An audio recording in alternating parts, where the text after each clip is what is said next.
Any trick. Absolutely. And you touched on something earlier that I think is really important.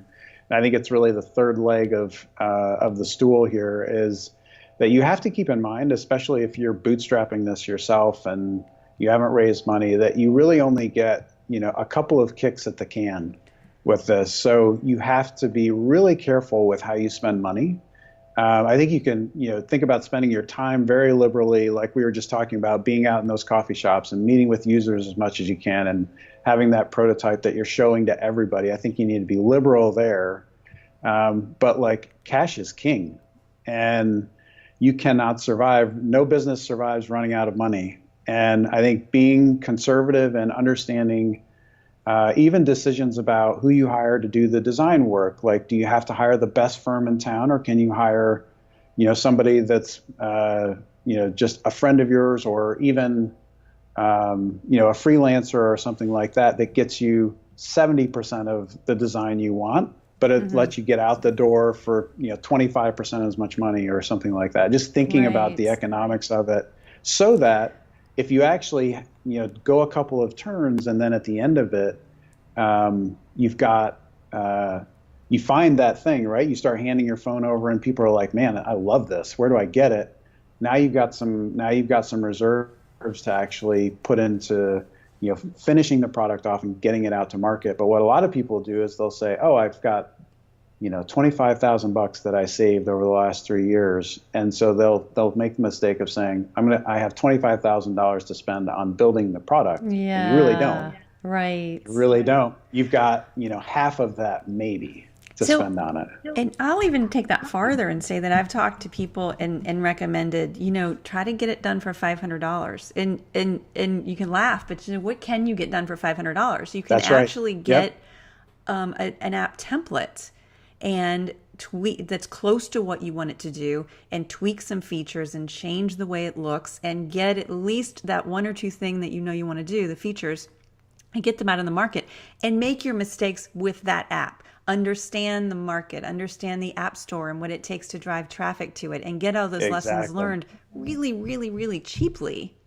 And then your next go round, maybe you could spend a little more, or maybe you just do that 5 times, and then you're going to get pretty good at it. So then you've still got plenty of money in the bank account to do something a lot more custom, but this time you've got experience.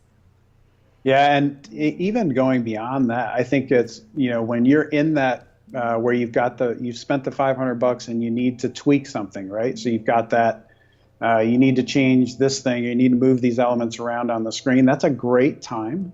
That's a great opportunity to learn.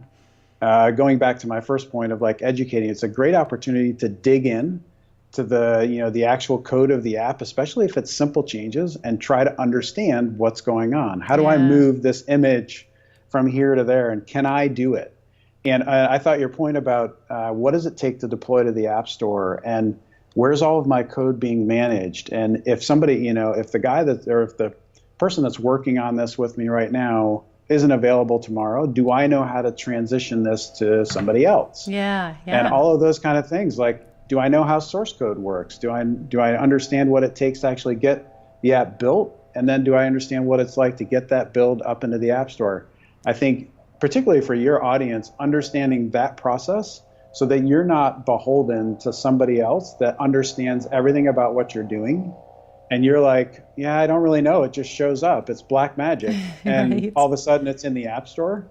It's like the risk profile that you have with not understanding it and owning the entire process as much as you can puts you way more at risk, because now it's like, well, if you think about it from that developer's standpoint, it's like now they feel like they've got you over a barrel, right? And so that's the last thing you want in this process. You have to be able to move quickly, and you have to be able to move and transition from this person to that person that's working on your product. And so you have to understand it all. It's so important. Yeah, that's exactly right. And going back to something you said earlier in this talk about tuition, think about it. If you pull $500 aside and spend a week or two getting an app on the App Store, a small app, and you go through that entire process and look back on it in 2 weeks and say, where did this go right and where could I have done that much better. And next time, if it's a bigger project,